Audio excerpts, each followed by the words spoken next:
Manusia ketika dicetak, diciptakan oleh Allah sejak Adam sampai yaumul qiyamah, maka Rasul Muhammad terpilih sebagai manusia terbaik. Dia adalah manusia paripurna dan sempurna yang telah mementaskan keteladanan di muka bumi. Tidak hanya dipentaskan kepada kita sebagai muslim dan muslimah, tetapi Rasul telah berteriak di Jazirah Arabia, ingin memberi info bahwa beliau adalah keteladanan, utusan ilahi yang dipersiapkan buat bumi, dan beliau adalah pemimpin sepanjang masa.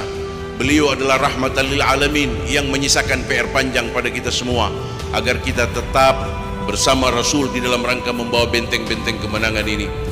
Mudah-mudahan syafaat Rasul, mudah-mudahan roh dan nur Rasul Muhammad sallallahu alaihi wasallam akan tetap ikut menyertai kita semua di dalam degup jantung ini, sehingga segala tapak tilas kehidupan yang dimiliki oleh kita sebagai anak manusia akan tetap mampu berbekas panjang hidup, sampai di dalam rangka kita berjumpa dan bertemu dengan Rasul Muhammad di satu tempat yang kita kenal, tempat Rasul berhimpun di sana bersama ilahi Rabbi Allah subhanahu wa ta'ala.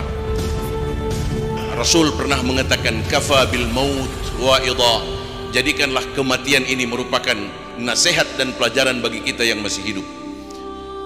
Tidak semua orang pernah berfikir bahwa kematian itu akan singgah di rumahnya. Ketika kita melihat kematian itu muncul dan mampir di rumah orang lain, maka tidak banyak yang tergetar jiwanya. Tidak banyak di antara kita yang mau memikirkan bahwa sesudah si fulan akan muncul kematian itu pada diri pribadi saya.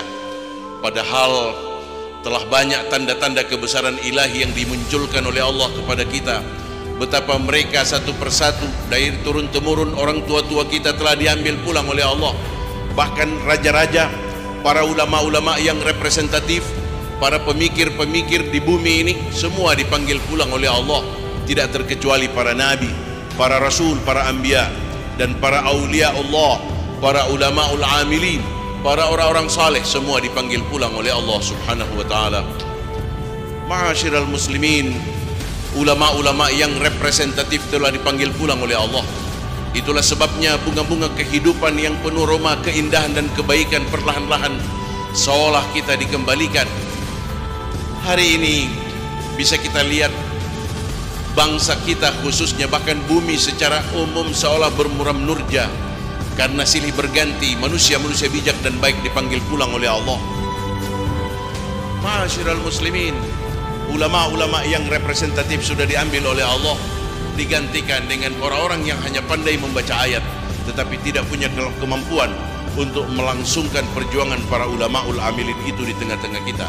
Sehingga yang muncul bagaimana ulama melakukan skenario, bagaimana ulama yang hanya mendekati penguasa-penguasa zalim, kemudian melakukan transaksi, melakukan berbagai persoalan-persoalan, sehingga yang muncul adalah sara, yang muncul adalah perdebatan, yang muncul adalah ulama yang bagaimana berkorupsi.